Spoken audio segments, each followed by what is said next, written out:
I will start sharing my screen and then I'll hand it over to Margaret. There is.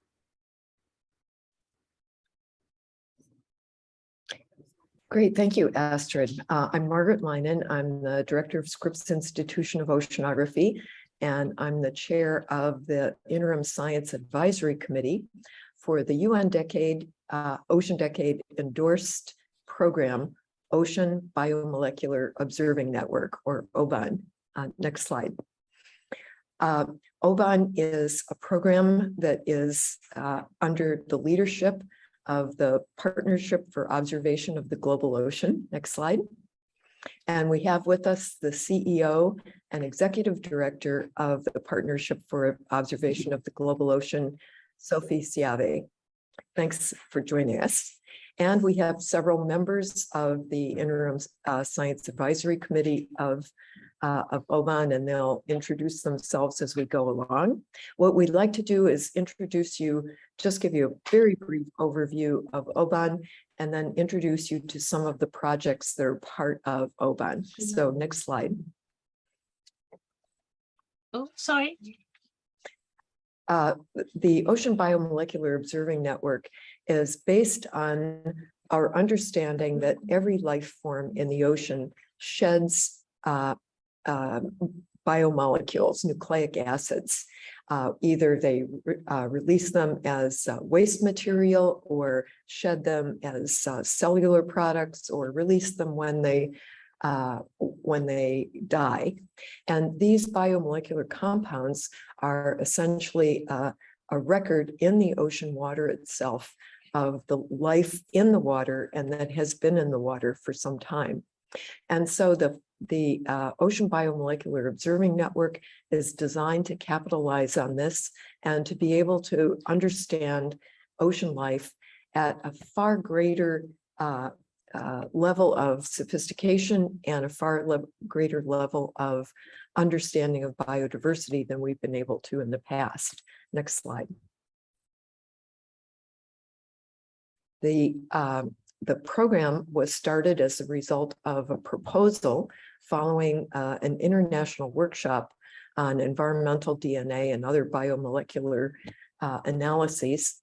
We were joined by a whole host of universities, institutes, agencies, etc., in writing that proposal, and they are the OBON partners. Next slide. So our goal is to build a coast to open ocean multi-omics biodiversity observing system. And with that, to develop autonomous sampling and analysis capability. Second, we want to enhance marine omics data systems and enhance ecosystem models by adding biomolecular components. We also want to partner with marine conservation and management specialists, policymakers, private sector, to address sustainable development. And finally, to develop and transfer capacity through training programs combined with funded equipment programs supported by development and aid agencies and philanthropy. So by the end of the decade, we hope that we have put all of that in place and that we have a robust biomolecular observing network. And this wonderful cartoon from Francisco Chavez and the folks at Mombari is a cartoon of how we envision that. Lots of different types of platforms providing us with samples and data for biomolecular observing. Next slide.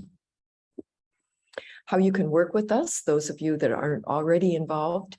OBON participated in the call for UN Ocean Decade Actions that was released on April 15th. And we're encouraging those of you who have projects that are related to our objectives to propose to be formally endorsed projects under OBON. And a new call for actions will come out in October and every 6 months following. So if you're not quite ready now, please consider responding to the call in October. Next slide. And some of the benefits of affiliating with OBON is that we'll be developing connection to others working on biomolecular analysis around the world. So you'll develop quite a group of colleagues and connections for this kind of work. We'll be sponsoring workshops and other conferences at which you can connect with colleagues. And we're partnering in developing the data system and its tools for interoperability. And then finally, as we said, we're developing capacity development programs and instrument developing programs. And so if you are interested in training for biomolecular observing or in connecting with us in that way, please reach out to us. Next slide. And there's our contact. We're also on Twitter. You can follow us there, and we look forward to interacting with you in the future.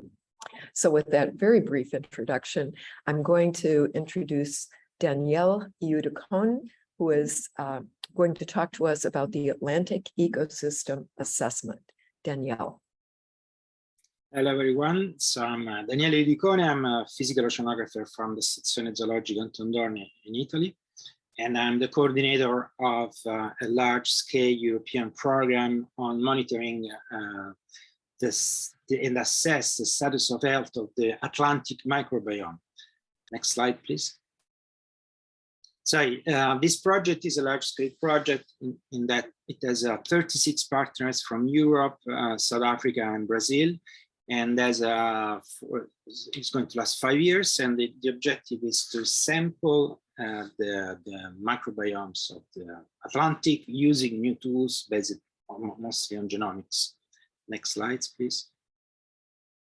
So the challenge we have basically is try to understand at the same time the environment, the functioning of the environment, the functioning of the biology of the organism in this environment, and also the interactions. And at this aim, it is really necessary to have a new approach that integrates these 3 levels of complexity.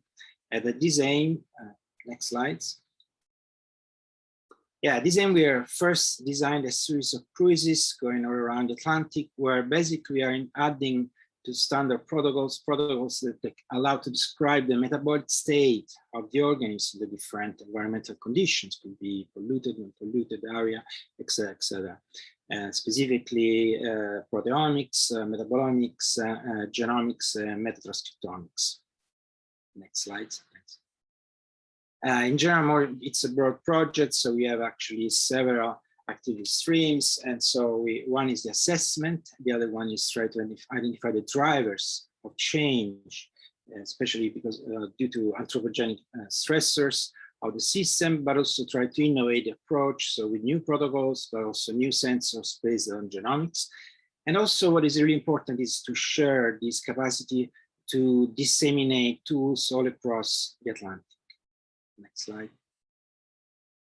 At this aim, we have an innovative program, a literacy program, to have a new ocean engaged citizens all around the Atlantic.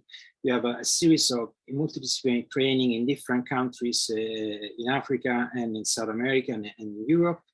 We have a collaboration with a series of private companies and other institutions to have case studies to apply the new concepts and new idea.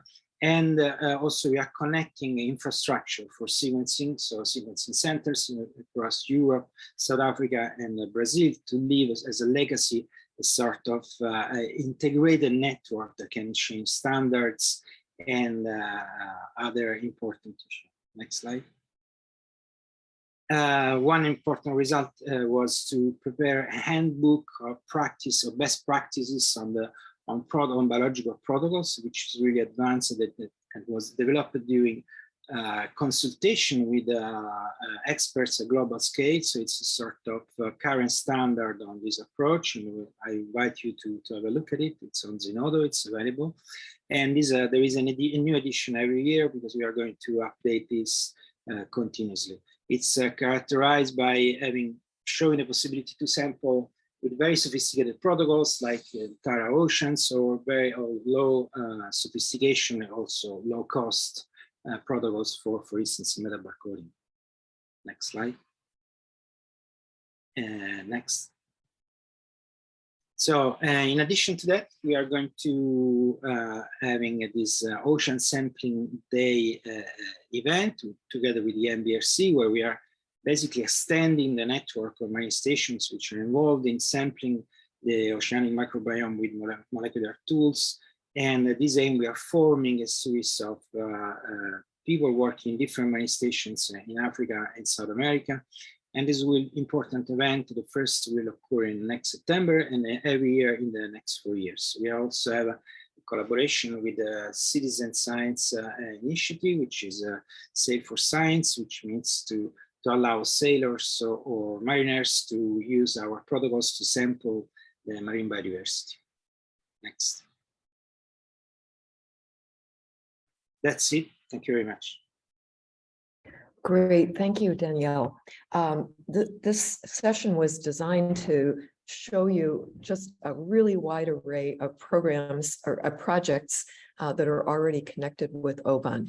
So if you have questions, please put them in the chat so that the leaders of those can connect with you. Next up is EMOBON, toward the first coordinated long-term marine genomic biodiversity observatory in Europe. And we're going to hear from Nicolas Pade. Nicolas?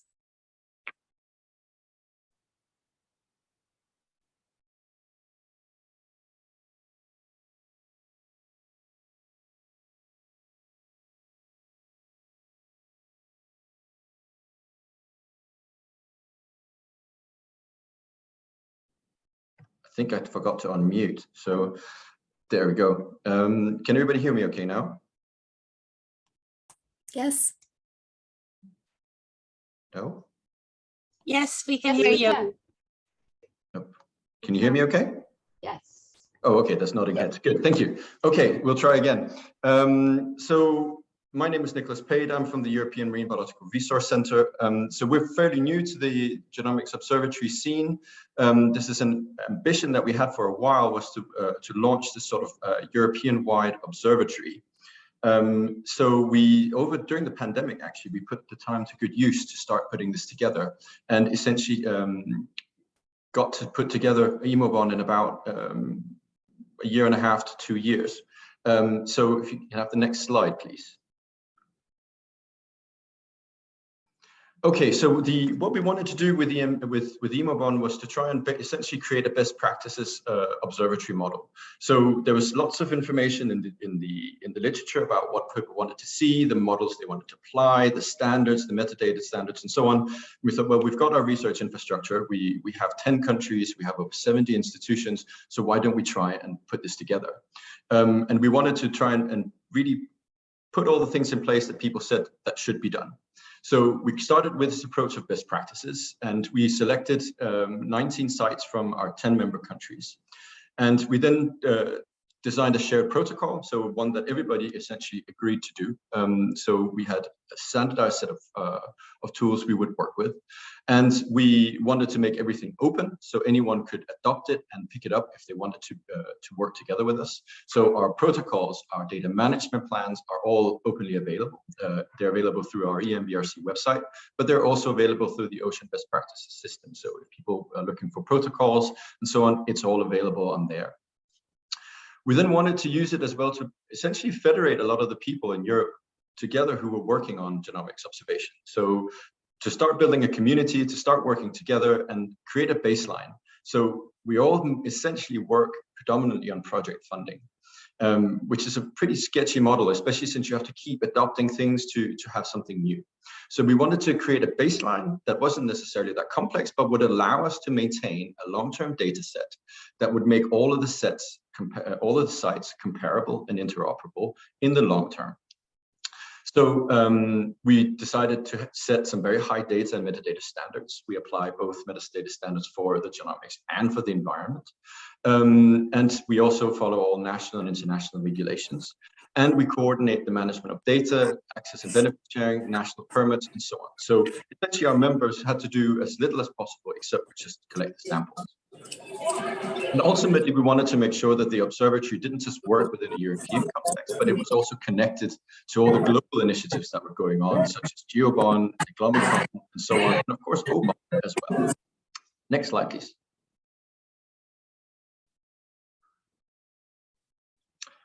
Okay, so what we're collecting is 3 different protocols. So we've designed a water column one, a soft substrate one, and a hard substrate one. The water column one is the only one that we insist that all of our observatories do. It's also the most simple one. It's focused on microbial communities. We sample every 2 months. And it's a fairly simple process. Essentially, we based it on Ocean Sampling Day. So essentially it requires water sampling, it requires filters, and requires a pump. We then developed a soft sediment one as well, which again collects the microbial component, but also looks at the myo and macrobenthos, but only 2 or 3 times a year.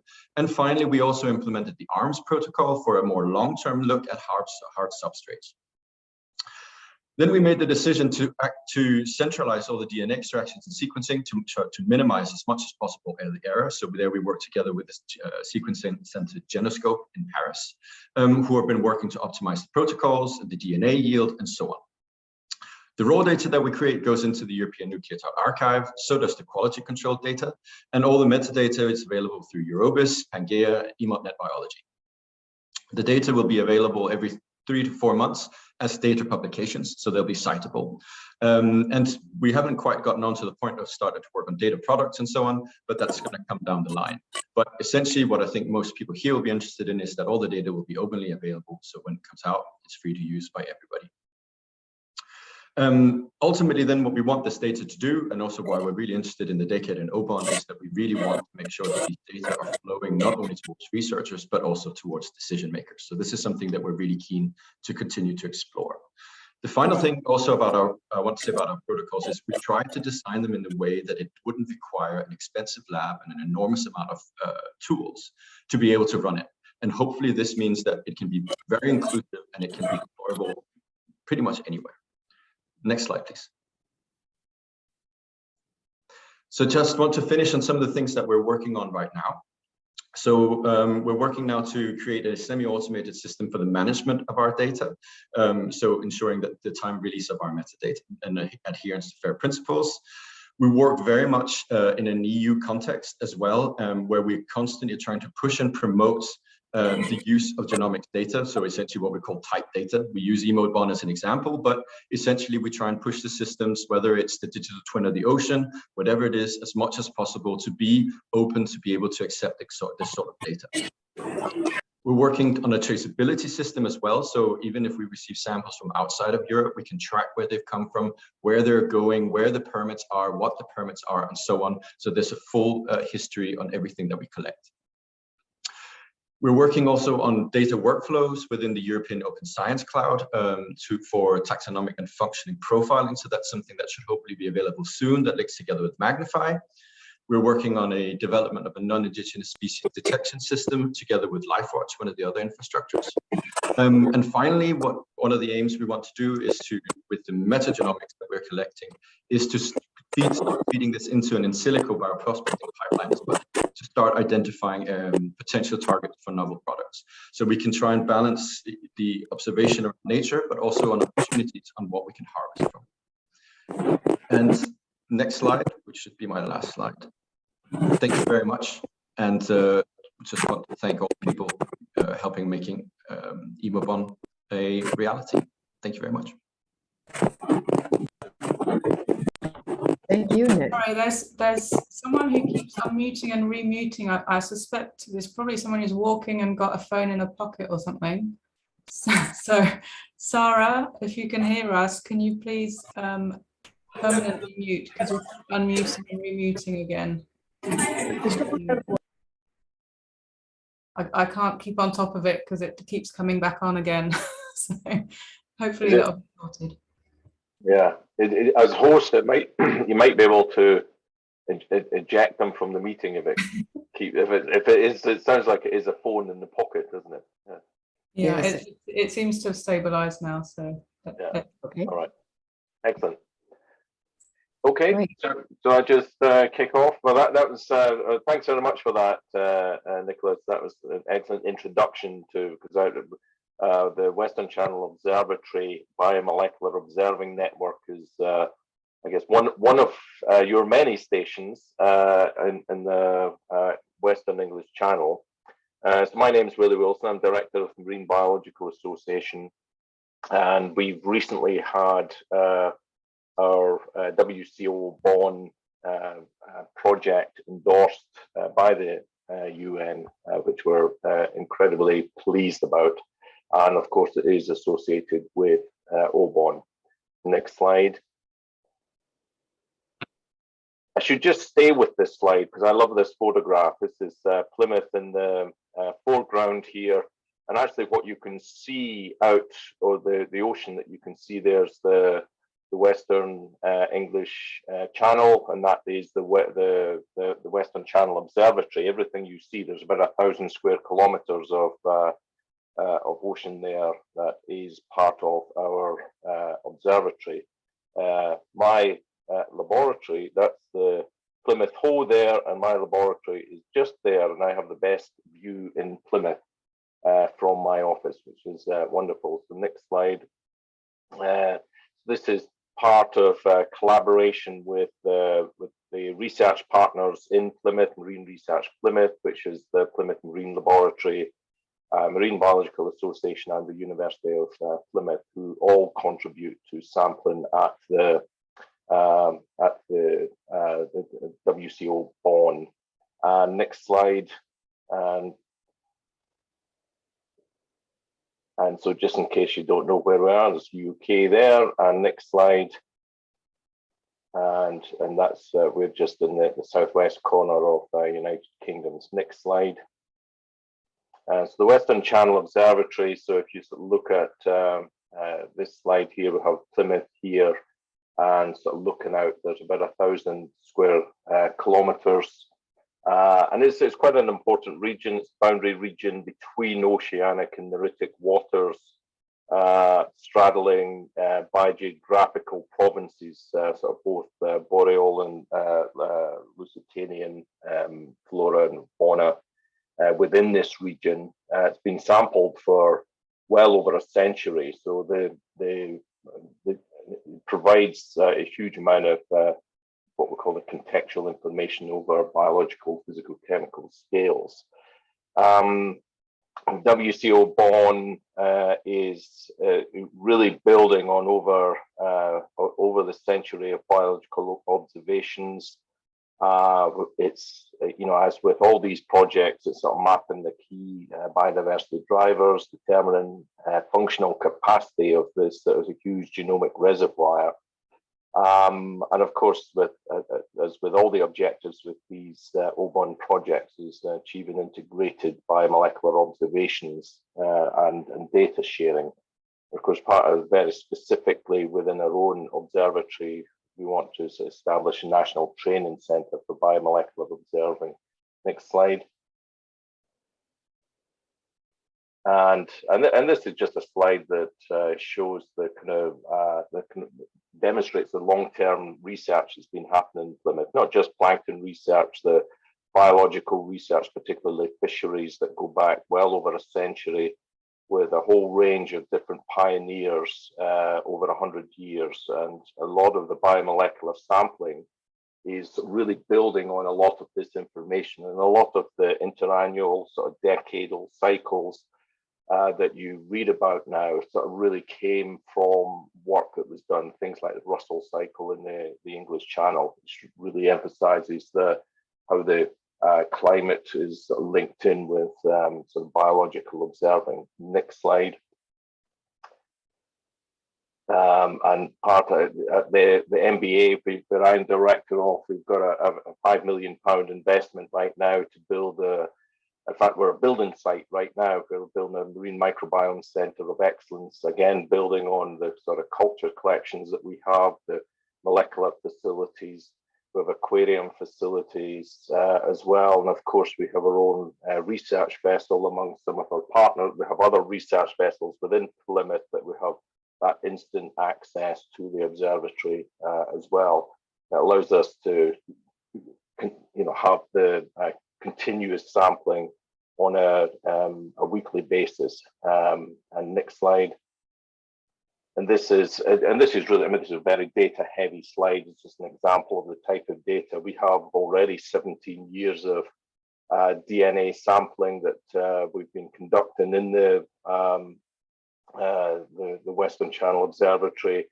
I mean, you could have hundreds of slides like this. This is just an example of, we've been looking at fungal diversity at one of the stations there, L4, which is about 6 miles south of Plymouth. And you can take basically 17 years of data and do all sorts of interesting work. This data is really showing the seasonal patterns, long-term interannual cycles in marine fungal composition. And you can do all these different types of plots where you can show how it's related to temperature, nutrient availability, river flow into the system. On the right-hand side of the slide, you can really sort of zoom in on the different types of data and look at individual fungal species and sort of look at the annual cycle. This is taking 17 years data and sort of looking at what a particular fungal species would look like on average at any time of the year. And here, of course, there's a species here which links in with it's a fungal parasite of copepods, which usually comes up at the time of the spring bloom. But this is just an example of the type of work that you can actually do. The next slide, which is next to the last slide, the future. I started calling this slide the future, but it's actually happening now.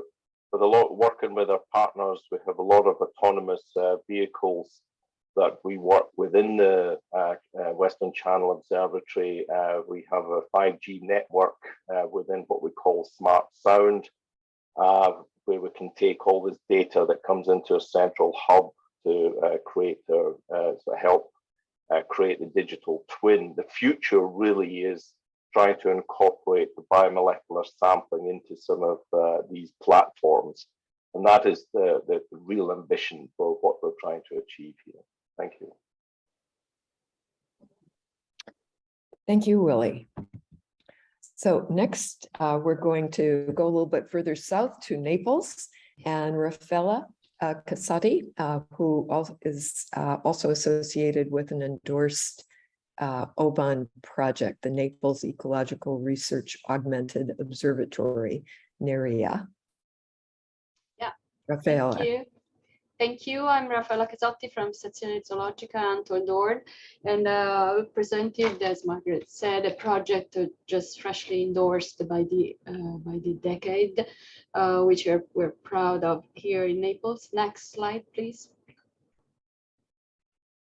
So we have two sets. NERIA is based upon a long-term ecological research station, Mare Chiara, in the Gulf of Naples, which has been visited and studied since 1984. So we have a long time series of data.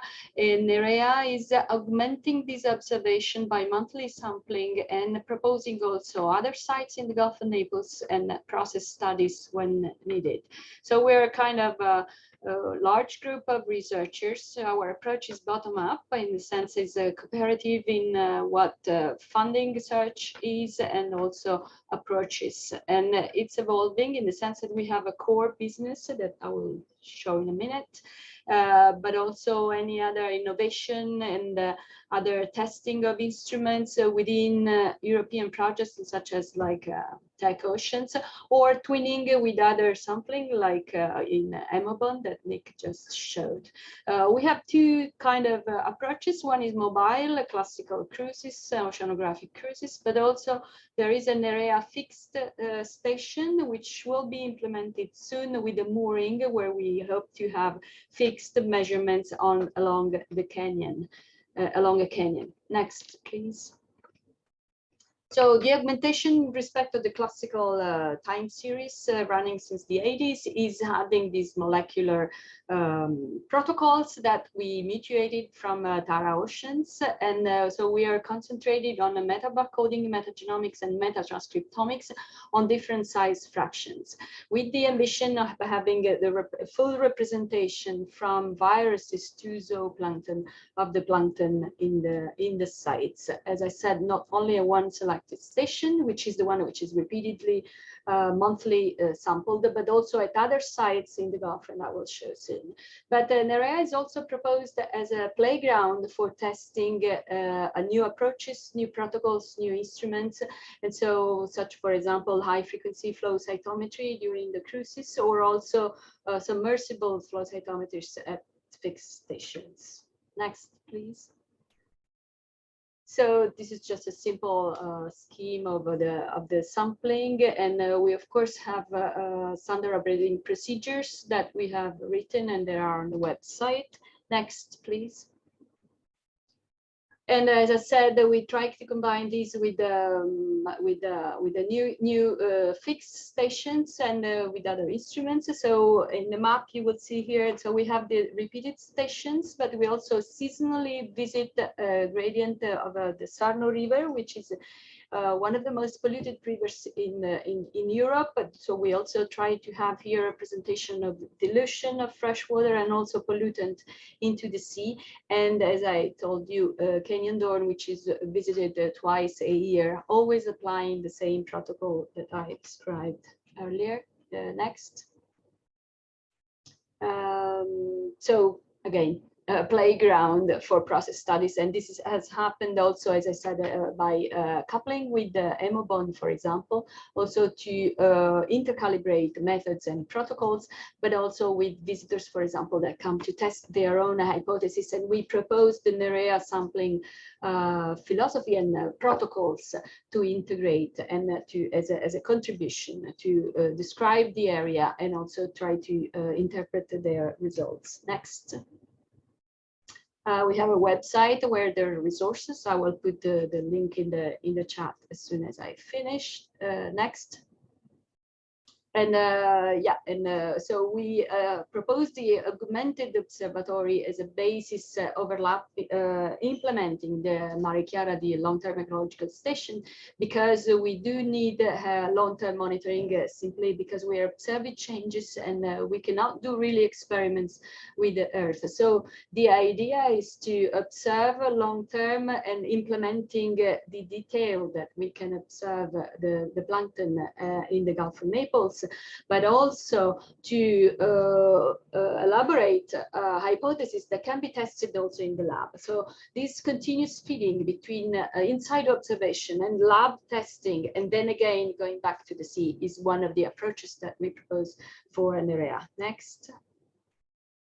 And of course, this is in the framework of an holistic circular approach that we proposed that have from genes to fish and integrating in a multidisciplinary view, global, so say holistics. And as I said, going from the sea to the labs and trying to feed those two approaches continuously. Next.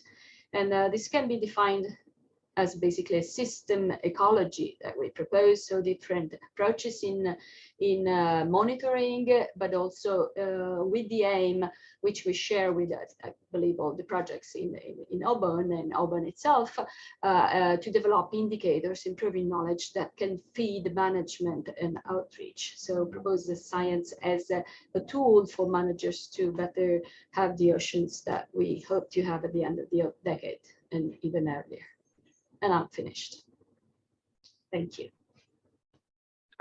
Thank you, Raffaella. Now we're going to turn to another coastal observatory, the Pacific eDNA Coastal Observatory, and Jennifer Sunday. Hi, everyone. I'm very delighted to be here, and I'm taking lots of notes. It's really interesting to hear all of these different projects. So I'm just going to point out that I'm from McGill University, but I also am working very closely with the Hackeye Research Institute on this project, and they're the primary funders for this. I'm going to be doing it. Oops.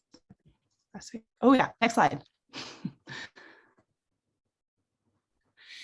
So I've been really interested in tracking species ranges as they respond to climate change. Of course, we're also interested in large and small scale changes that are occurring in response to various drivers, whether they're local or more global. And to study changes at the biogeographic scale, we need, of course, all of this sort of integrated large scale monitoring. And so I don't need to tell you too much. What we're doing in our project is focusing on eDNA metabarcoding. And our vision was to set up a network of nodes with people who would sample up and down this particular coast. So this is North America, US and Canada, and then US again on the Pacific coast. So really just starting with very coastal ecosystems. And in fact, what I'm going to be showing you is only focused on seagrass beds. Next slide, please. So one of the reasons we honed in on one habitat is some of our and other preliminary work is that where you sample your eDNA has quite a large effect on what community you see. So it's not just completely mixed. If you go from a seagrass bed to a kelp bed that's 100 meters away, you're going to see a different fauna. And so we want to start with one habitat type. So we're sampling in seagrass beds. And our first question before we got started was to ask how many samples are needed in order to capture a regional fauna. So can we be sure that we're seeing everything in this region in that year? And so to answer that question, we did a whole bunch of sampling just in the central coast of British Columbia around the Hakai Institute. And what I'm showing you here is on the, oh yeah, you can't see my arrow probably. On the x-axis is the number of water samples, and then the y-axis are the number of species after all of our bioinformatics and annotation.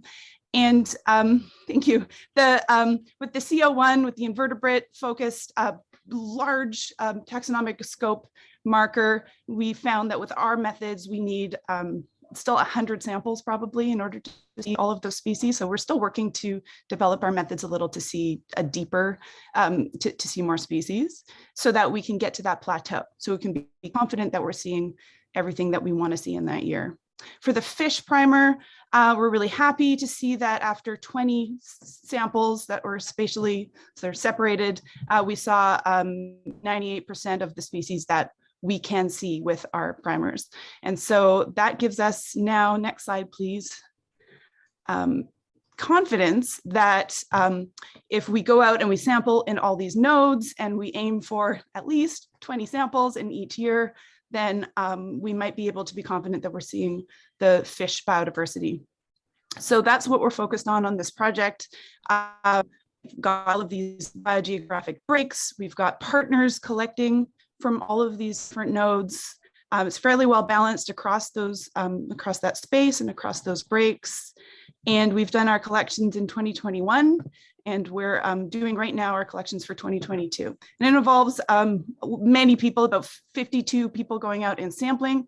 We have protocols that we send to them that we're really, we'll be making public following the FAIR principle. So we're excited about sharing those protocols, but also, as you can tell in the chat, I'm really interested in how one group's protocols are going to interact with another group. So to be determined, I think.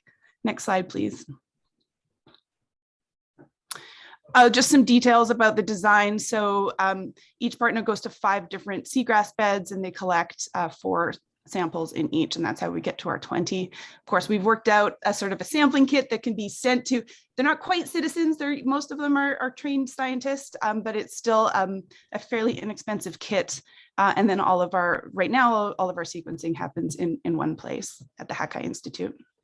Next slide, please. So the data are still in process. We're really excited to find ways of visualizing the data and making a data portal for various user groups. We're excited to analyze the data and think about biogeography hypotheses and species range shifts, and then to start to see change over time. We plan for annual sampling. And one thing to mention, this project is really mostly philanthropically funded so far. We've just sort of, people see the vision and they say, yeah, let's do that. But we're interested in, of course, expanding, and we're funding limited, I'd say. Okay, next slide, please. Yeah, and thank you to all of these people. And I'll point out Matt LeMay and Margot Hessing-Lewis, who are sort of co-PIs on this project.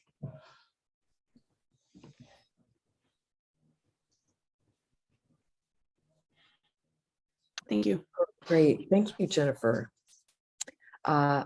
Next up is, well, the slides, the schedule says Scripps Ecological Observatory, and the slides say Hakai. So let's do Hakai.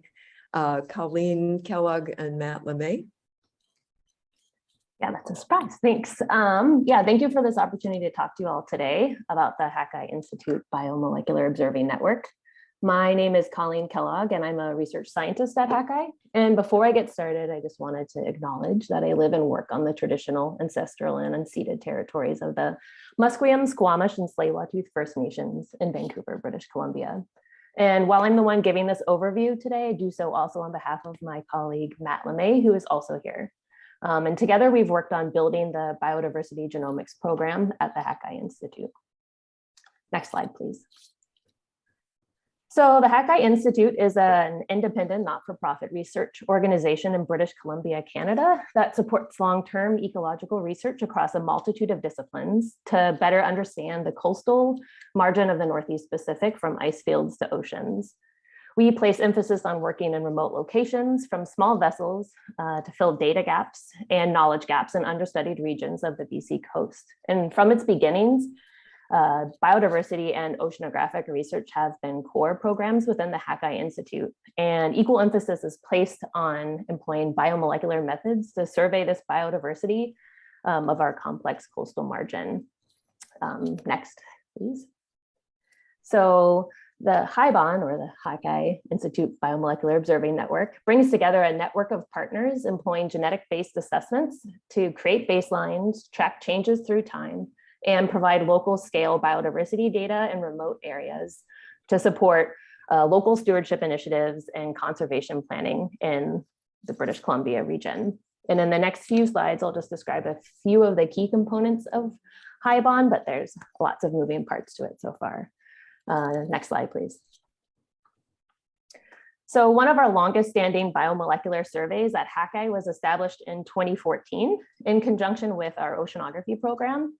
And on the central coast of British Columbia, as well as in the more accessible Salish Sea a bit to the south, we collect weekly to monthly biomolecular samples alongside physical and chemical measurements to monitor marine microbial and zooplankton population dynamics from surface to depth. And these paired and highly resolved biophysical and chemical oceanographic time series are crucial to understanding the biodiversity in our region and to allow those data and these organisms to be included in regional biophysical models. Next slide, please. Another core component of HIBON is our DNA barcoding program. So here we use DNA barcoding of specimens that's coupled with high quality imagery, like the pictures you see here, to document the diversity of our system and provide a regional genetic database to support all of our meta-barcoding efforts. To date, we've submitted 7,129 barcodes to the Barcode of Life database.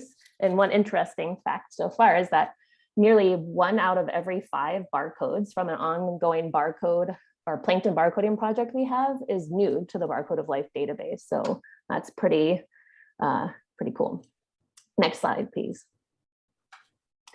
And then a significant fraction of our HIBON sites, which you saw on the map earlier, are not sampled actually by Hakai scientists, but rather by community partners. The Hakai established the Integrated Coastal Observatory about 4 years ago to work with interested communities and organizations and provide training to collect eDNA samples.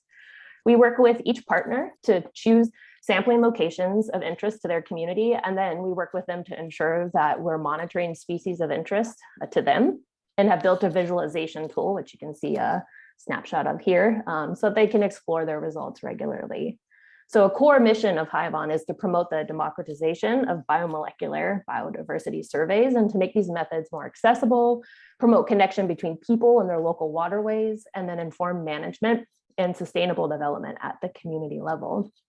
And beyond our community partners, we also work with universities and people like Jen and government agencies to co-develop methods to use eDNA to survey diversity in marine protected areas or monitor salmon migration or characterize metazoan diversity in coastal fjords, for example. Next slide, please. And so we were very keen to have HIBON be part of OBON because so many of our goals are shared. In particular, our network emphasizes standardization of biomolecular monitoring approaches across British Columbia with the goal to align with like the global OBON standards. To do this, we're super interested in aligning methods and participating in comparative studies to make sure that our data is interoperable and comparable worldwide. And we're committed to ensuring that our data is freely available and open. And so the HACI Institute works together with other groups across the country to mobilize Canada's ocean data as part of the Canadian Integrated Ocean Observing System. And we're keen to see that biomolecular data might become a more widely emphasized essential ocean variable. And then finally, like we're super interested in a large part of what we do is about capacity building and by developing community partnerships to enhance kind of the spatial and temporal coverage of what we can monitor with biomolecular surveys and to promote this community-led ocean conservation. And that's key to the success of our network. And in the next few years, we plan to continue to grow our network of partners. And then we definitely have visions of expanding beyond British Columbia and working with others in Canada to create a Canadian OBON spanning Canada's 3 coasts. That's it. Thank you.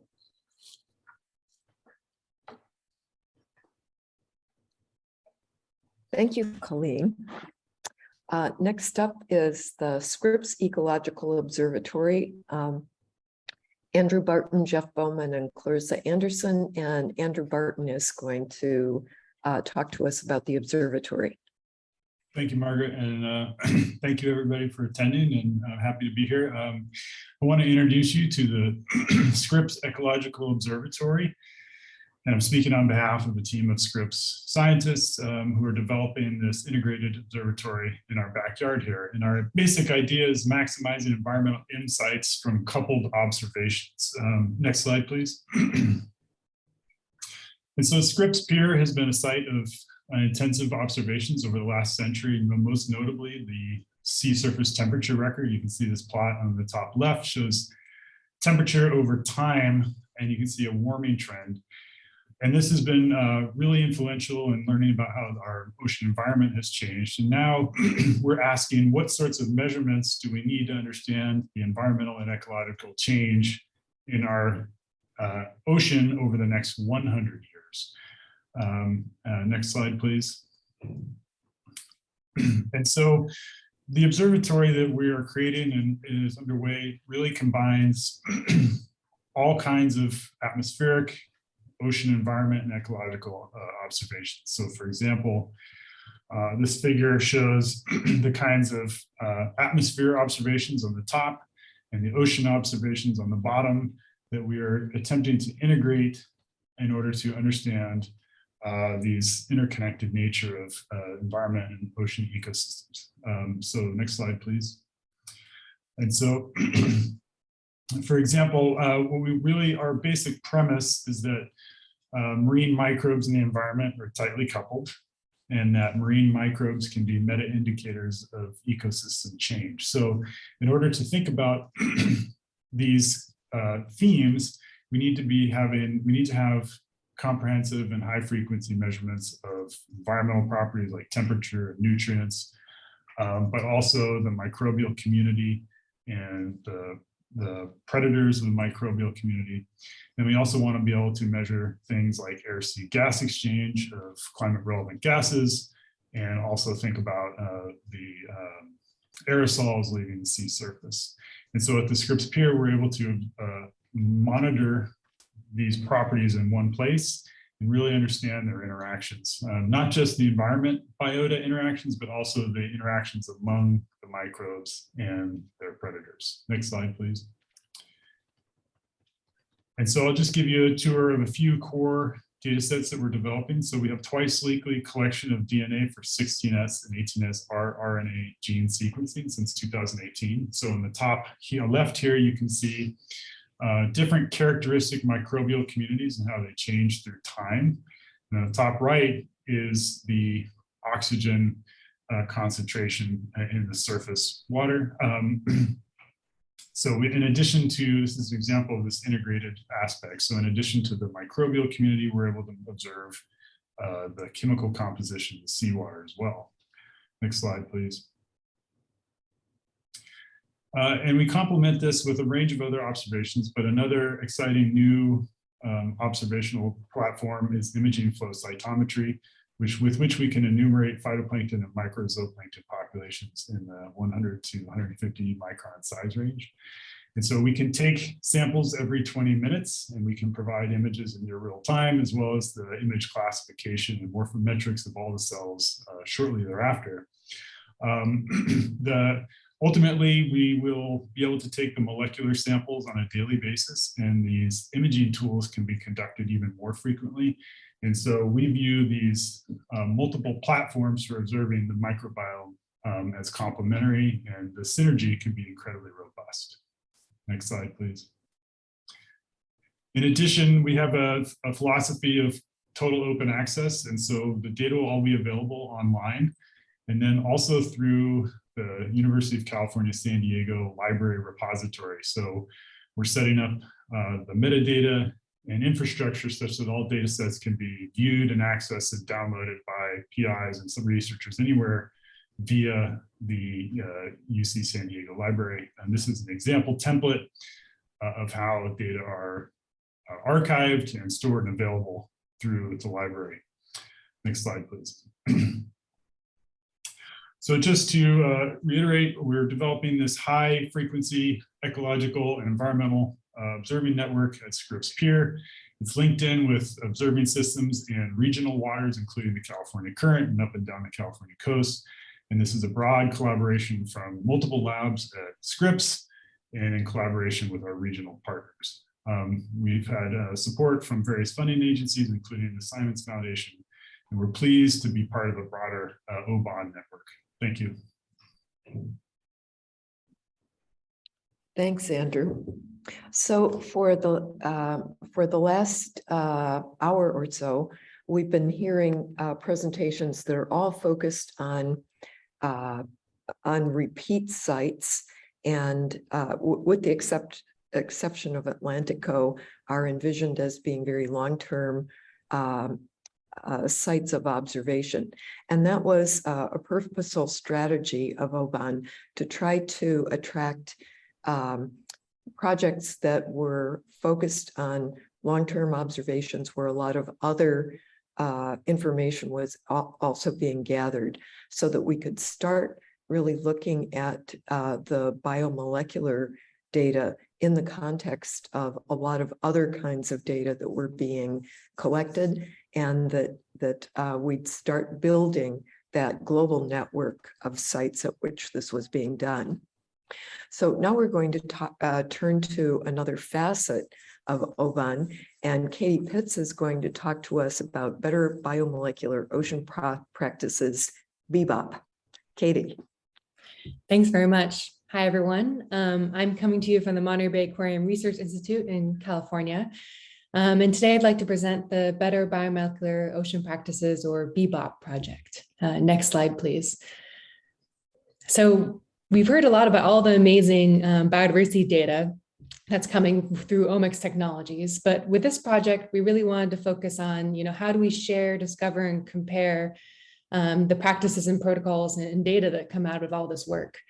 And so I'm presenting today on behalf of a large group of scientists who've come together to discuss this issue. And we really came to the conclusion that for this data, you need to share detailed protocols across the entire value chain, from initiating a study to publication and use of the results. Next slide, please. Advance once more. Yeah. Thank you. And so we kind of came together through the Ocean Best Practices System, which is a global publicly supported platform for sharing marine protocols. And we, if you advance once more, please. The OBPS created a Omics eDNA protocol management task team. And together as a group, we kind of identified needs within the community that we thought would help us share these protocols. Next slide, please. And so together as this group, we developed a framework to think about all the protocols that go into an omic research study. And so on the left here, you can see these different methodology categories ranging from society, design and logistics, ethics and law, data management, the sampling collection procedure, all the kinds of physical metadata you might collect alongside your sample extraction and purification, your sequencing procedures through bioinformatics, qPCR, quantitative amplification, data analysis, and sample archiving. So these are kind of broad categories that we developed that where you could place different protocols that you would use in an omics study under these categories. And if you just click advance once more, thank you. So then what we did is we created these categories and then we mapped them, for example, on a example meta barcoding pathway shown here in this diagram. And so each of those boxes would represent a different protocol that you would have for this omics study, starting, with your question and purpose of your study, leading through your experimental design, permits and permission to use the site, through your field sampling, wet lab procedures, and bioinformatics and data analysis through publication. And so we created this framework to help place protocols under these different categories and help us kind of create a chain from beginning of the study to end to talk about all the different protocols that together went into that data set. And so if you advance one more, please. So we created kind of also these key metadata terms for each omic protocol that we thought would help you discover different protocols in this chain. So the first one of these terms is the methodology category, these categories that I just went over. Click once more, please.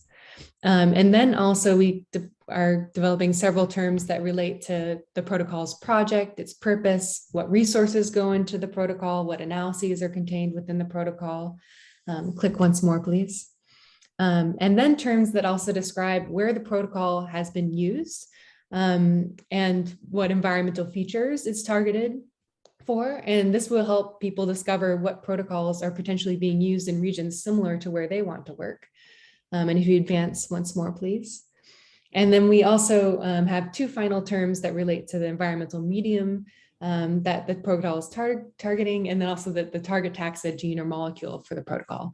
And so this key minimum information from omic protocol, or MIOP, as we're calling it, this metadata about protocols we feel will help people discover protocols and compare protocols across different programs. So if you advance once more, please. So as part of this Better Biomolecular Ocean Practices BBOP project, what we really want to do is work with all the different projects that are working with OBON and try to place their protocols within this framework to map out the data flows across these different projects and really compare where there's similarities and differences in protocols across this chain, and use these projects as test cases to improve kind of the framework that we've been developing. And also through this process, continue to improve these metadata terms, MIOP terms, and the protocol templates that we developed. And currently we're working as part of this OBPS task team to put these protocol templates on GitHub, put some initial examples on there, and use the GitHub platform to track changes and to compare protocols between teams. And we're also trying to use similar for MIOP, we're developing it using the infrastructure that the GSC and MixS standard uses to hopefully be able to incorporate MIOP into that infrastructure as well. So if you advance once more, please. And I just want to acknowledge that I'm just one member of a large team of people who've come together to work on this. And we meet every other week. So if anyone is passionate about this too and wants to join us, we welcome participation from others. But thanks, everyone. Thank you, Katie. You might put a contact in the chat so that if people want to join the group, they can. Sounds good. Thank you. So now we're going to go back to the Atlantic, and Alice Ortman is going to talk to us about observing and promoting Atlantic microbiomes. Alice. Yeah, thank you. So I am a research scientist with Fisheries and Oceans Canada, but I'm also the Canadian co-chair of the Aurora Marine Microbiome Working Group, and that is really going to be the focus of this short presentation. Next slide, please. So the Aurora Marine Microbiome Working Group was formed as part of this Atlantic Ocean Research Alliance, or Aurora, and is composed of representatives from Canada, the US, the EU, and the group is working in the implementation of the Galway Statement. So the group formed, and there's really 4 kind of overarching objectives that we have. And the first one is really to promote marine microbiome research. And I think the presentations that we saw throughout this session has shown that microbes are widely studied. They're very important. We know that they're at the base of the food web. And so they're integral in understanding marine ecosystems. We're also looking to develop a strong collaborative international network of marine microbiome researchers. So all of you who are carrying out marine microbiome work are completely welcome to join us and help us with our goals. And we'd like to integrate new technologies in collaboration with industry. So applying some of the tools that industry is developing, or even applying microbiomes to industry, is an area that we're interested in, as well as initiating and supporting policies to foster sustainable marine development. And we believe that microbiomes and understanding microbiomes can help with marine development and sustainability. Next slide. All of the work of the Marine Microbiome Working Group, or the MMWG, really came out in the roadmap that was launched in February 2020. And in that roadmap, there are 4 main areas. The first is a focus on microbiomes and biodiscovery. The second is food chain value. And the third is environment and climate. And then the fourth is really cross-cutting with ideas such as improving ocean literacy and education. In 2021, we had a series of all-Atlantic pledges at the All-Atlantic meeting. And 3 of these pledges include expanding the Marine Microbiome Working Group. And this includes developing partnerships with other groups, sectors, and regions. So right now we're focused mainly in the North Atlantic. We have Canada, the US, and the EU, but we have a focus on really expanding that so that we're moving towards including industry, we're including government, we're including other countries along the Atlantic. Our second is to spark fascination and demonstrate the socioeconomic value of marine microbiomes.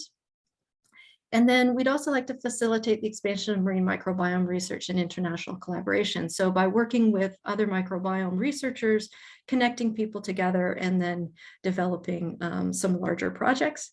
And we'd also like to inspire the development of marine microbiome-based technologies to support this biodiscovery, food security, and sustainability. So really, those pledges come right out of our roadmap. Next slide, please.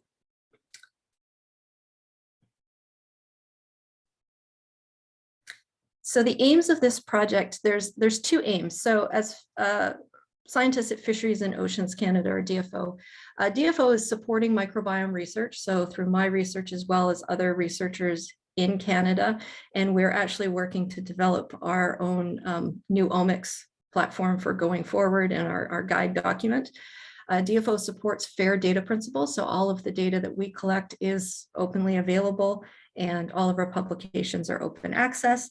And importantly, DFO has actually provided financial support to the working group.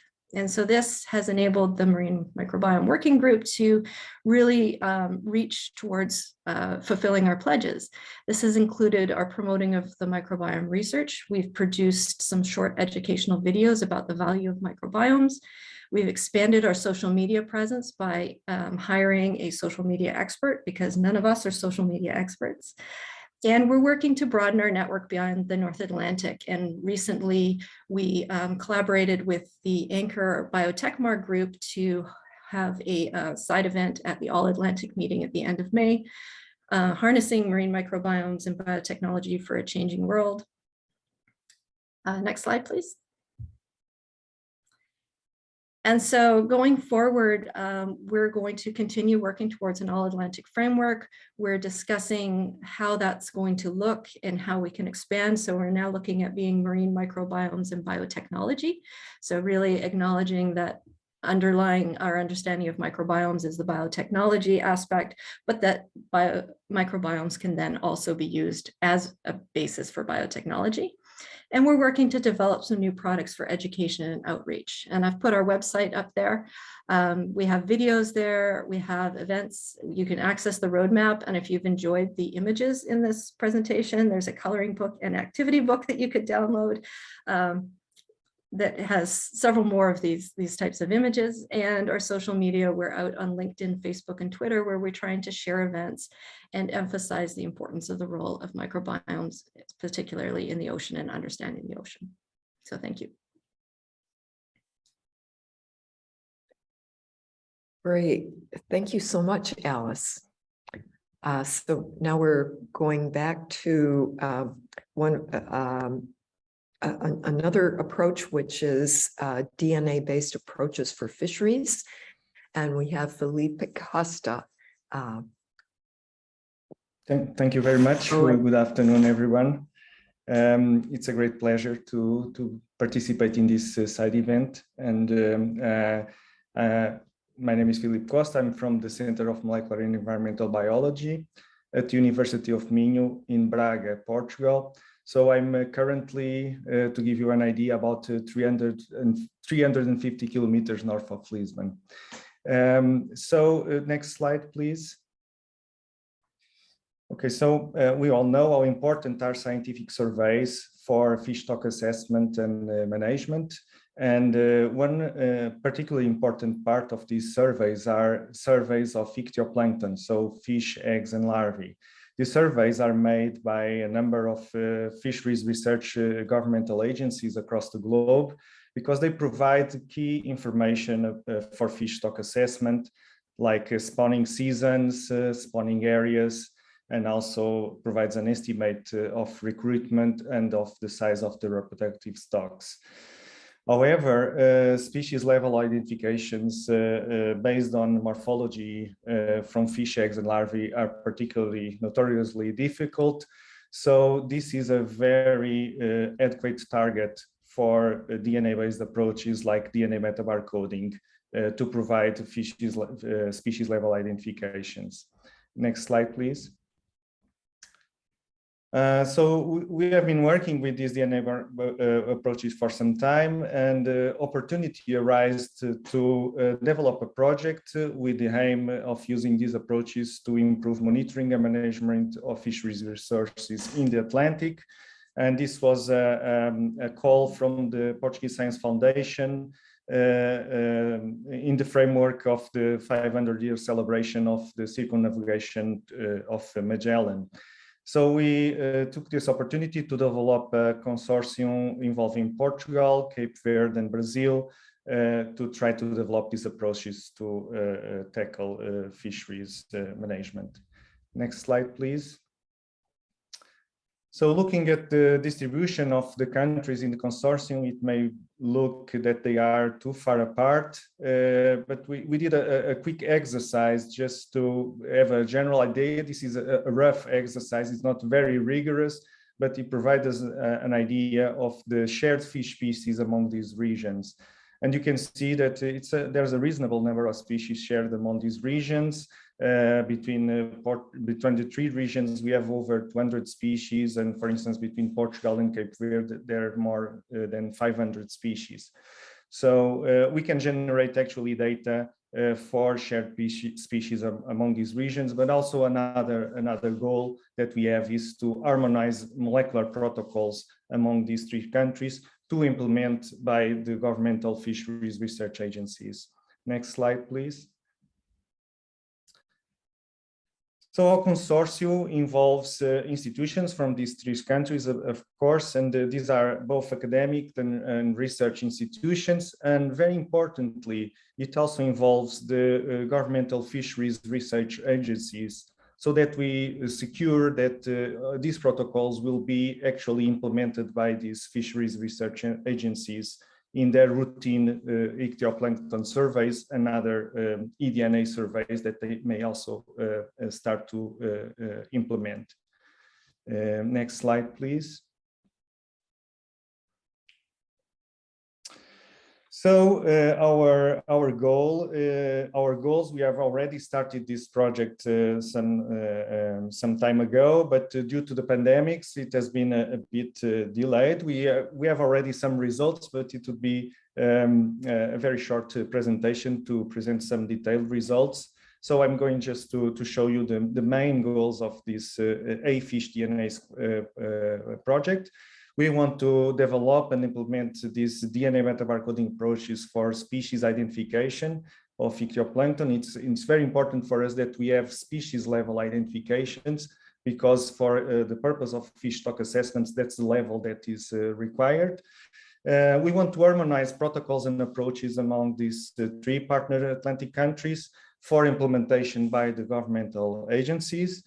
And we want also to explore the potential of seawater environmental DNA as a non-invasive approach for fish species monitoring. And actually, we want to sample at the same time the ichthyoplankton and eDNA to check the congruence between the reproductive stocks and the ichthyoplankton that we see, and to check if there are any species that are not reproducing and which ones are reproducing, and we can also detect the adults in that environment.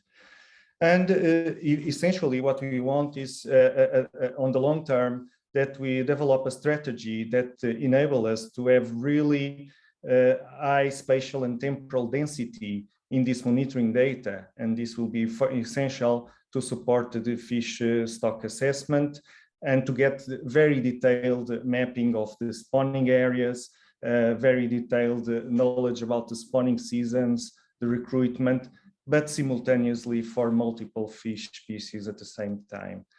Next slide, please.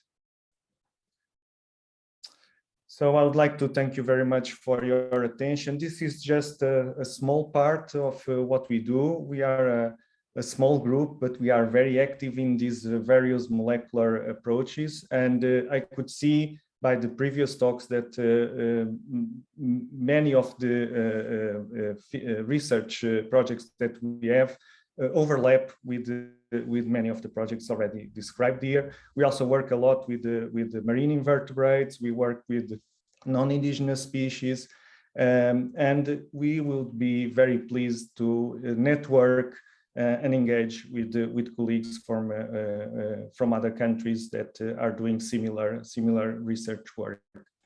Thank you very much. Thank you, Filipe.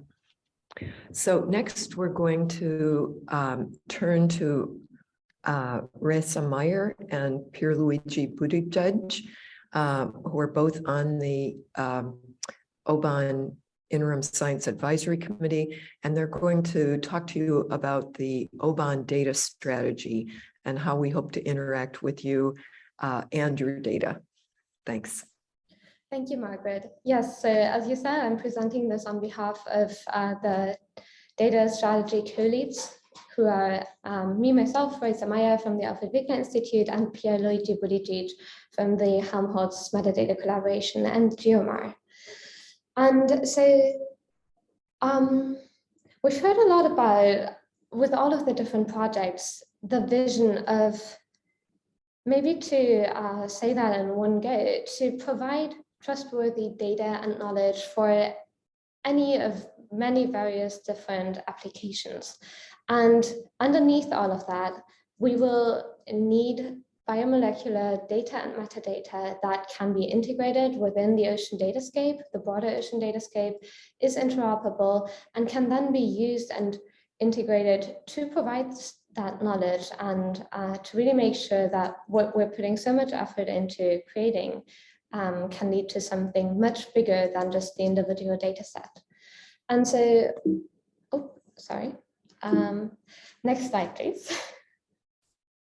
Thank you. And so within OBON, that will be quite the challenge. So we have the projects and actions where we have to coordinate internally, that we know how to work together, what the data strategy is, but we also have to coordinate with a large number of external partners, from other UN Decade programs to databases, community standards, global observing systems outside of the decade, and many more. Next slide, please. And to approach that, we'll be following some very broad strategies that have very concrete implementations. And so part of that strategy is to really make sure that we're bringing biomolecular data into the wider ocean datascape, connecting it with broader biodiversity data and the oceanography data and all of that that is associated with it. And that is really making sure that the biomolecular data has any value at all, because without the context, we can't understand any of it. Part of that will be to help with the alignment of standards and conventions. We're already doing that, working with the Genomic Standards Consortium, working with partners from OBOS, the Ocean Biodiversity Information System, and GBIF, INSDC for DNA sequencing data, and many others. So working with the databases, working with the standards to make sure that those are mature and are as usable as possible. That will also help improve the visibility of biomolecular metadata. And part of the strategy is also to, as much where feasible, align and coordinate with the overall decade digital strategy to make sure that what works within OBON also works across the different programs, or at least works with the strategies of the other programs at the UN Decade overall. Next slide, please. Next, yeah, thank you. Oh no, one back.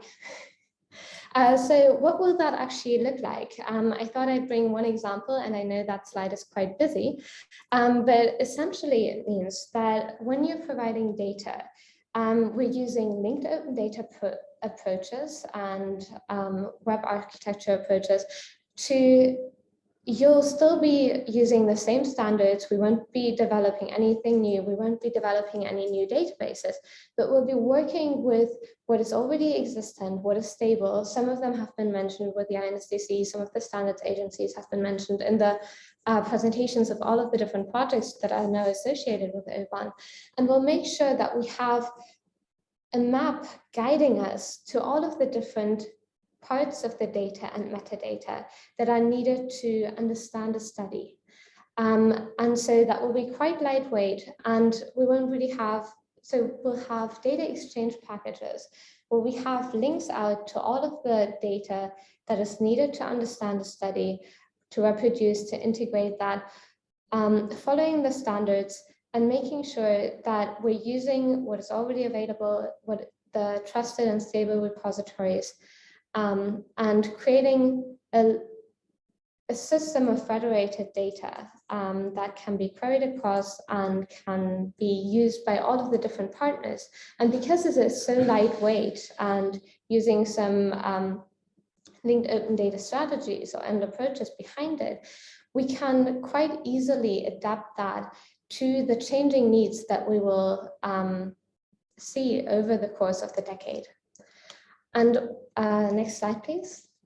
One other example, just very, very briefly, is that OBON is about coordination, about digital coordination, but it's also about people.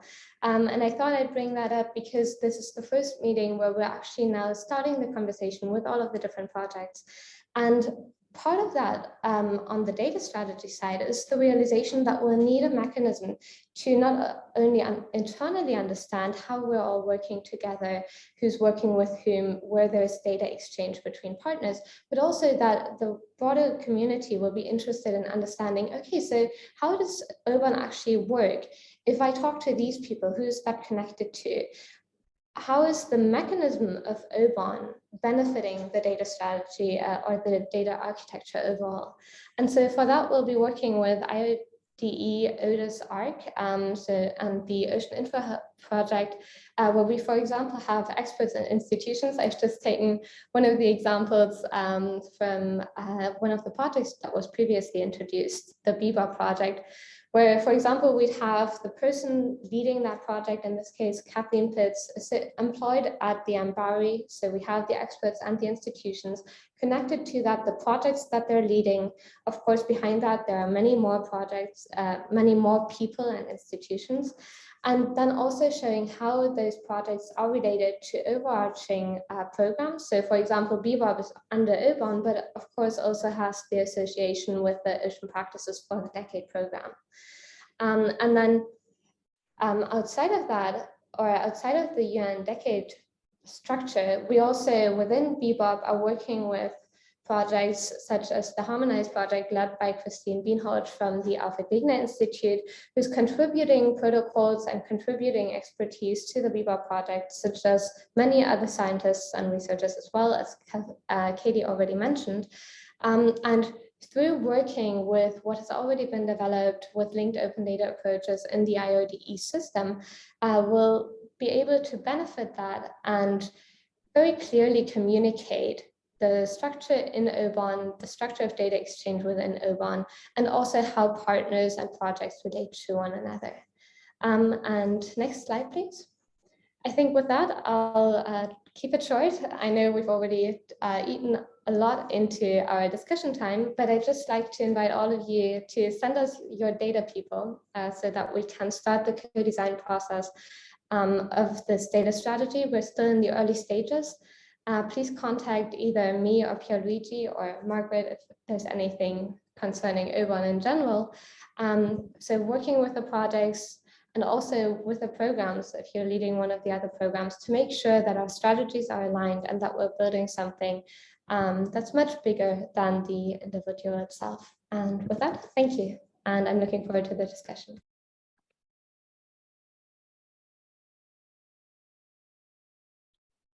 Great, thank you, Raïssa. Someone asked in the chat whether we had recorded the side session, and we have, and it will be available on the OBON website.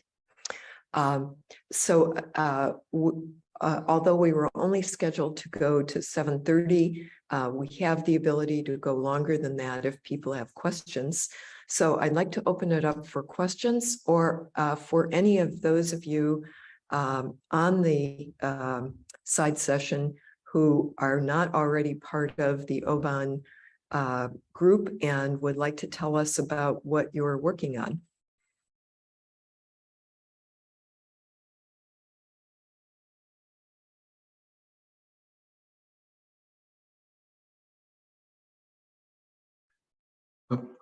Margaret, if I can ask a question, I was quite astonished to see how many initiatives that are already going on, and that everybody is within this program is really cool. What are the prospects of us all getting together in a room for like 2 or 3 days to figure out a lot of the connectivity and testing protocols, looking at data, comparing stuff? What are the prospects of that? Do we have projects where we can fund some of this somewhere, or what's it going to look like? So the steering committee has agreed that we should have an annual meeting, and we're aiming for this fall for the first. We just did an evaluation of how much it was going to cost just to be able to have the meeting, not to pay for everybody to come. Obviously, we have to think about travel as well. So stay tuned. We have a steering committee meeting coming up in about a week, and it's going to be one of the topics. For those of you that are endorsed projects already, or projects in the pipeline, we intend to invite all of the projects to meet with the steering committee as well, and allow you to sort of give us an update on your status and your plans for the future. And some of that may be things that you want to do as part of a general meeting, and we'll be happy to do that as well. But we will reach out to you. We have your addresses now, so we'll communicate with you about that, and stay tuned for fall. That's great. Thank you, Margaret.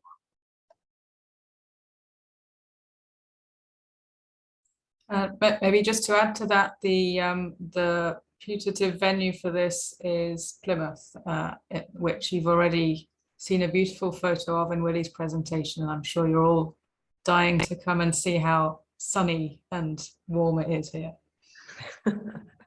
I've just sat through a rainstorm, so it's just don't tell them. Yeah, that's it for the year, though. I got a private email in the chat asking if we could send a link to the recording through email as well. And we can certainly do that for those that are on the call.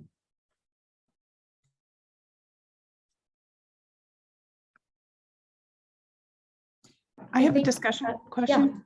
Sorry. I was really excited to see that there are people who are just thinking, I mean, not just, but clearly have put a lot of energy and thought into thinking about data sort of translating, or I like that term, brokering from the biomolecular data types to downstream biodiversity variables that people need for their, you know, what the rest of the community is using for biodiversity and everybody. But one thing that I haven't seen come up is that probably people are thinking about is about sensitive data, or culturally important or species of concern. Are there also people sort of like, I always just sort of go, oh yeah, we should think about that. Are there people really thinking about that? No, so that's actually, I only had 5 minutes, but that's certainly something that we're thinking about already from the start. So the strategy that we have with regards to that at the moment is quite similar to also health data, where you can't necessarily share the data itself, but you can at least share the metadata that data exists, along with what is needed to then gain access to that data. Or in certain cases with, for example, endangered species, I know that you then just obscure the latitude, longitude a bit so that there is not the danger of then actually endangering that species more. So we've started the thinking about that, but as I said, we really welcome any of the other data experts to contact us and reach out so that we can make sure that we're creating something that also has the input from the projects aligned with it. And I'm sure we can all learn a bit from each other.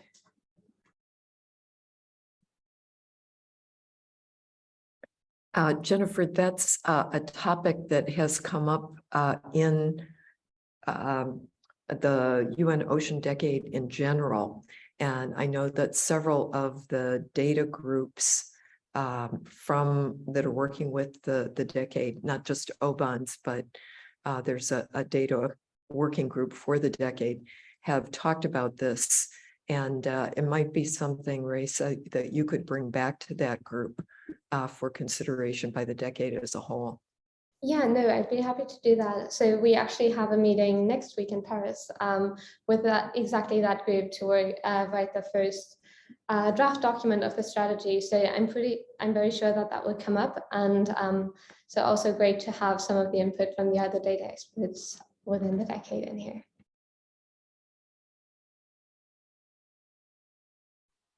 We have a similar, it's kind of related, that we have a big genomics initiative where we have an ethics panel, which is slightly different, but it's about the ethics of sampling,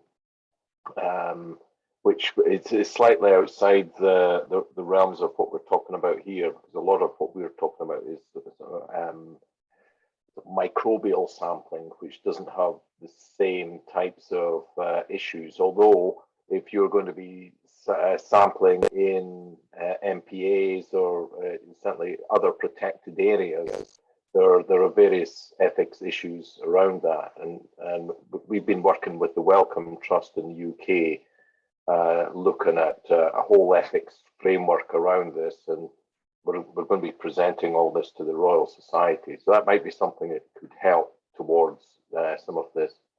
But of course, there's all the beyond national jurisdiction framework, Convention Biological Diversity protocols, and there was a white paper that was put out around that to the UN from OBON earlier this year. So there's certainly a lot of discussion around that at the moment.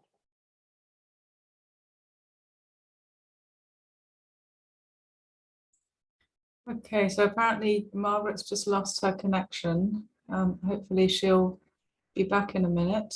But in the meantime, are there any other questions or points? anyone wants to make?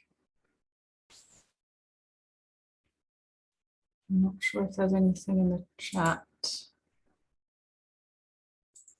Trying to find the right window now. There's nothing new in the chat, so that's all there is at the moment. I don't know if anybody else has any questions.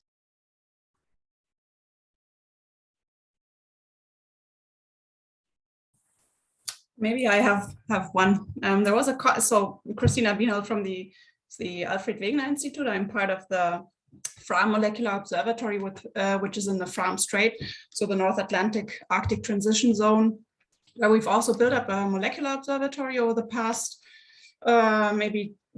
roughly 10 or 8 years. So I think we're definitely also interested in looking into joining OBON maybe as a project. But yeah, that's still under discussion. I had a question to one of I think somebody put that in the chat earlier about aligning protocols and whether we should have all, do we need to strive to have everyone uses the same protocols, or do we just, as our first priority at the moment, what I see is that people try to make their protocols visible and fair and comparable? Or what do people think about that? Do we need to strive to make everyone use the exact same protocol for biomolecular sampling? Or would be interested to hear people's opinions. At least just real quick to mention, like from the BBOC project, we just want to make it clear what the differences are, basically, or like before standardization, just understanding what everybody's currently doing and trying as much as possible to put them in the same framework so we can see, where the differences are.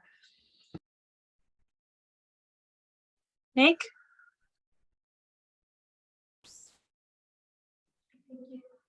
I would agree with that. I think let's first figure out how much difference there really is between our protocols.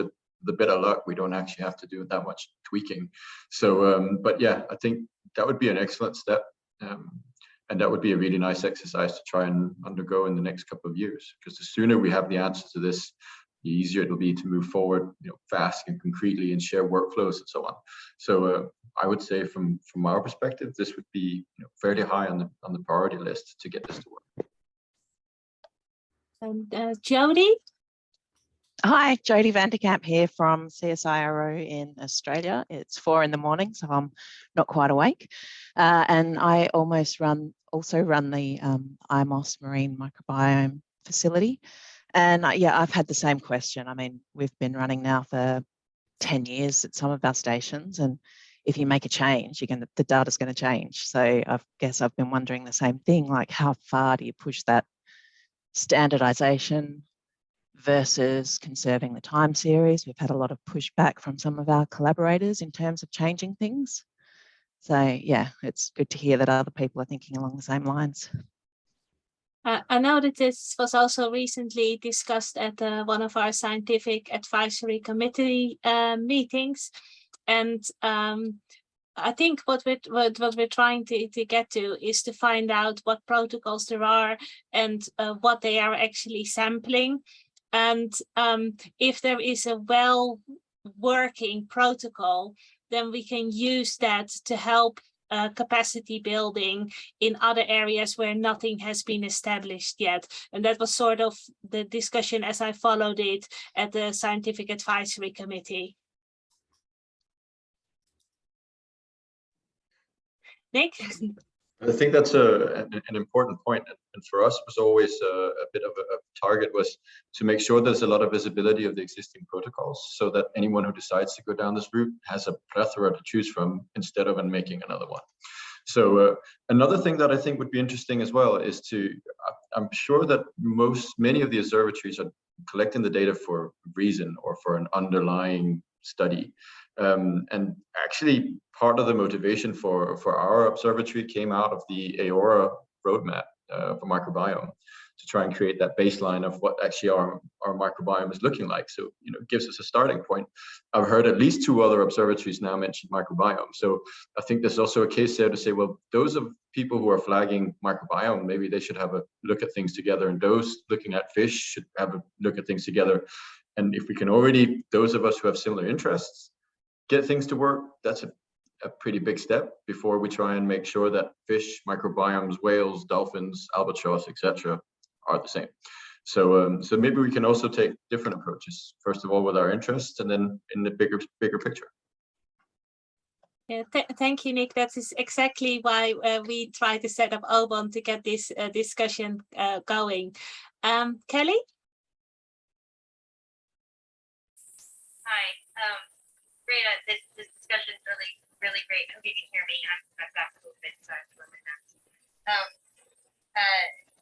So I've been thinking about the word harmonization rather than standardization. And I think we all know that there are a number of protocols that do work, and the issue of not changing horses midstream is an important one. At some point, there needs to be some sort of experimentation to decide what does it really make a difference? What's more important? Staying the course, what's the saying, everything matters sometimes. At some point there's so much environmental variability.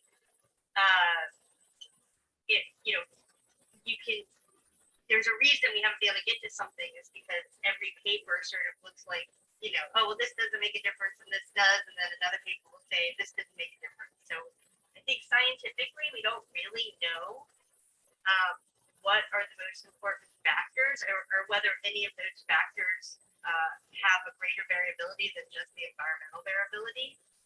And so what I'd love to see someone become the top organization, I don't know whether it's Ocean Best Practices or something like that, where we get to some sort of consensus of protocols. I assume maybe, I don't know if Margaret is back, but whether there's got to be other examples, whether it's ocean temperature or ocean acidification or sorts of things, where people come together and just say, yeah, this is what it's going to be. There's ISO standards or whatever. And I bring this up, Nicolas had brought up the Atlantic Ocean Research Alliance. On July 13th, there's a new All-Atlantic Declaration. And that high-level ministerial event, there's going to be some meetings at a higher level, what that governance structure is going to look like. And we do want to have some recommendations, and I would love to be able to put something from OBON / the AOR Marine Microbiome Working Group into there regarding coordinated observations, and maybe how we get to there, whether it's an annual meeting, like what Nicolas was saying, hey, are you trying to do microbes to mammals? Then here's maybe a set of protocols for you. You only want marine mammals, so you don't need a 0.2 micron. Maybe here's a set of protocols. But really thinking about what that governance structure and who is it? Who is the final body that does the recommendation? I think to me at this point that's more important than what is the standard, because we'll never get there. We need to be like who's gonna do the final guidance.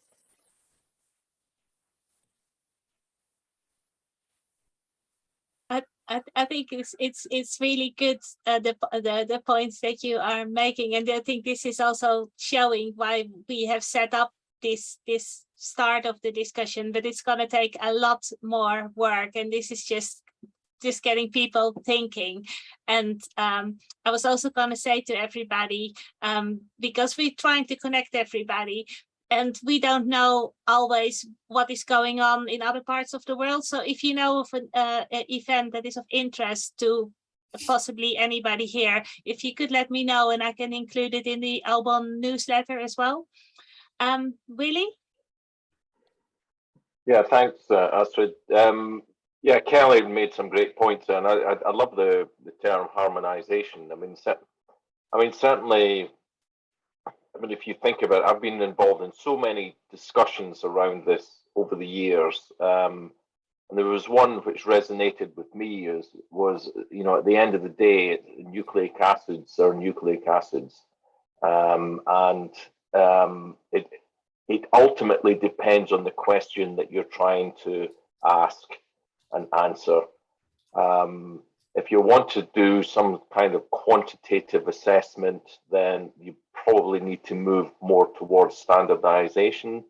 If you're doing a qualitative assessment, it probably really doesn't matter, because at the end of the day, if you're working with nucleic acids, the answer's in the nucleic acid, and it really doesn't matter how you collect that. But, well, that's not quite true. But I mean, I'm involved with a large genomic project where we're sequencing 80,000 eukaryote genomes in the UK.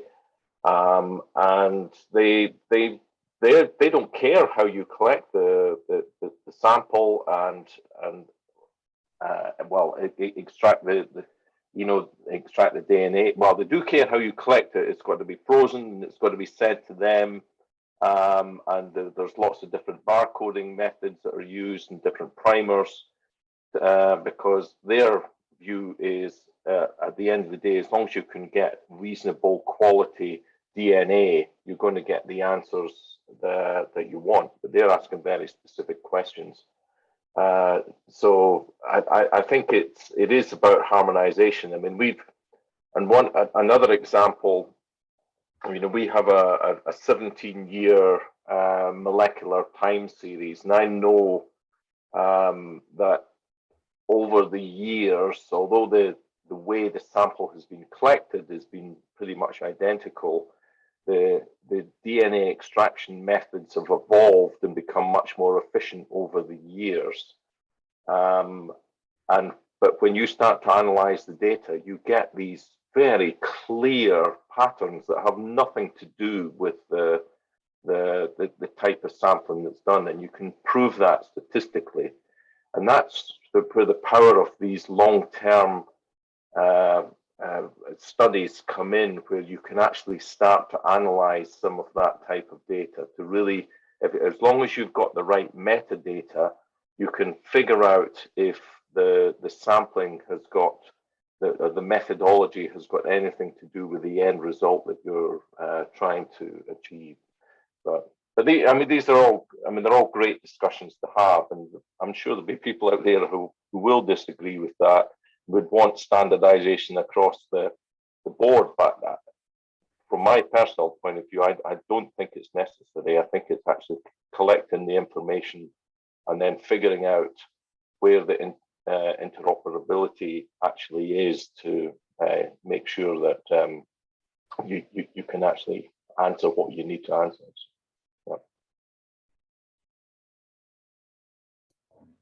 Thank you, Willie. I'll leave the word to Jennifer.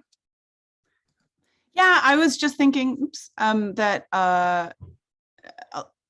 there's a lot of people who have been thinking a lot about harmonizing biodiversity data just from traditional methods, and this sort of data synthesis and harmonization. There could be some you know, integrating with people who have been thinking about that could help to navigate this. And I keep coming back to the question that, like, or the idea that for some questions, depending on your question, your research question, how robust is methodological variation to your answer is going to differ for different questions. And we kind of know that, just like, yeah, sampling effort is going to change your species richness. So you have to be really careful. But for occurrence or for beta diversity, they're more robust to different methods. So we actually have some progress on this that we could, I'm sure we could, anyways, I guess I'm feeling like this is a problem that's existed for a while, just with traditional methods as well. Thank you. And Raïssa? Thank you. Yeah, also picking up on what Kelly said, and then Willie with the long-term time series, I think if we can, at the level of the observatory, as methods progress and are updated and are getting better and better, if we just routinely have intercalibration where we then have, like, when we change the technique or the method, we just have two methods running in parallel for a few months or a few years, depending on the amount of sampling that we're doing in that period. That can already set us up to really make sure that we at least know that when our signals change, that's not due to any methodological bias within that time series. because otherwise, like, I mean, if we just look at other people doing any kind of observing, that's the standard. But in biomolecular observing, I think we're oftentimes still a bit behind on that. Okay, there's a question in the chat from Joseph, who's actually one of the program members located in Nigeria, who's asking about the need to develop capacity in the Gulf of Guinea and whether OBON has any projects that will tackle this. And I would say that's very much one of the objectives of OBON going forward. We want to raise funds from development banks or other sort of agencies that can provide the sort of funding and the scale of funding that would be required to set up labs in developing countries to really provide the training and the equipment that's needed in the long term to do biomolecular work, and maybe in a similar sort of way to what the Ocean Foundation has been doing with OBON in the ocean acidification monitoring sphere. So that's definitely a goal of OBON and something that we will work on and hopefully discuss when we're able to meet in person. I think capacity development is one of the high priorities that we want to sort of have on the agenda for that meeting. So I think, I mean, this has been a really great session. There's been some great participation, excellent talks, and some really good discussion at the end. So I'm feeling very positive about this. And for me, I haven't been in Lisbon, but I've been attending a few side events, and this has definitely been one of the highlights. So with that, I think we'll let people go to dinner or breakfast or back to bed or whatever they need to do next. Thank you so much to all the speakers and to everyone who joined. Sorry, Margaret wasn't able to be here for the wrap up, but yeah, I just want to thank everyone, and we've got all of your contact details, so we'll follow up with the recording and some kind of report, I guess. I'm looking in Astrid's direction. Before we go, it would be nice if people who don't mind can switch their cameras on and we can take some kind of virtual group photo like we're now accustomed to doing. I can see faces popping up. That's great. Shall I do it, Astrid? Yes, if you will. I will. Okay. It's better. Thank you very much. And yeah, we'll be in touch and hopefully Joseph. see people in person in the next few months. Okay. Sounds good. And thanks for organizing. Thank you. Good job. Thank you. Thank Bye-bye. you. All the best. Bye-bye.